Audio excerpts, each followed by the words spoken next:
सारांश और जूही के घर आज एक खास दिन था। अमेरिका से दादा दादी आने वाले थे।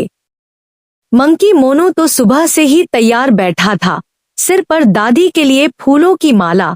पर जैसे ही उसने आईने में खुद को देखा, चिल्ला उठा, अरे मैं तो दूल्हा लग रहा हूं।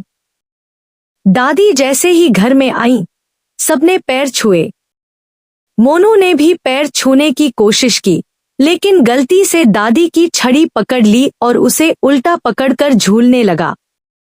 दादी हंस पड़ी, अरे ये तो हमारे घर का सबसे नटखट पोता है। शाम को सब आंगन में बैठे थे। दादी बोली, आज मैं तुम्हें एक बहुत मजेदार कहानी सुनाऊंगी, लेकिन ध्यान रहे बीच में हंसना मना है। दादी ने कहा, एक बार मेरे गांव में एक मुर्गा था जो अलार्म घड़ी की तरह बांग देता था। लेकिन एक दिन उसने बांग देने से मना कर दिया। क्यों? क्योंकि उसके गले में खराश थी।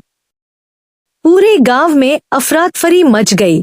लोग देर से उठे, दूधवाला देर से आया, और तो और स्कूल का हेडमास्टर भी सोता रह गया। सारांश जोर से हंस पड़ा। मोनू ने तुरंत कहा, तो फिर गांव वालों ने मुर्गे का गला ठीक करने के लिए डॉक्टर बुलाया। दादी ने सिर हिलाया, हाँ, लेकिन डॉक्टर भी उसी मुर्गे की बांग पर उठता था, तो वो भी देर से पहुंचा। सब हंसी से लोटपोट। दादी आगे बोली, फिर गांव वालों ने सोचा, चलो खुद बांग देते हैं। सुबह 4 बजे सबने एक साथ कुकड़ुकू किया। लेकिन पास के जंगल में रहने वाला शेर समझा कि कोई नया जानवर आ गया है, और वो देखने आ गया।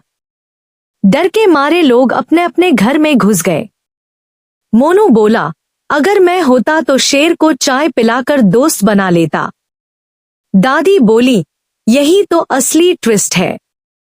गांव का एक बच्चा सच में शेर के सामने चाय लेकर गया, और शेर ने चाय पी भी ली, लेकिन बिना चीनी। जूही हंसते हंसते बोली, शेर ने चीनी क्यों नहीं डाली? दादी, क्योंकि शेर डाइट पर था। सबके पेट में दर्द होने लगा हंसते हंसते। दादी ने कहा, और सबसे मजेदार बात, वो मुर्गा जो गले की खराश के कारण चुप था, उसने शेर को देखकर इतनी जोर से बांग दी कि शेर डरकर भाग गया, और उसी दिन से उसने कभी छुट्टी नहीं ली। सारांश ने ताली बजाई। मोनू ने तो उछलकर दादी के सिर पर टोपी रख दी और बोला, दादी, ये कहानी मैं अपने जंगल के दोस्तों को सुनाऊंगा, लेकिन शेर वाला हिस्सा हटाकर, वरना सब मुझसे डरेंगे। सब हंस पड़े, और दादी ने कहा, देखो बच्चों, कहानी भले ही मजेदार थी, लेकिन सीख यह है कि जो काम हमें सौंपा गया है उसे पूरा करना चाहिए, वरना सबकी जिंदगी गड़बड़ा जाती है।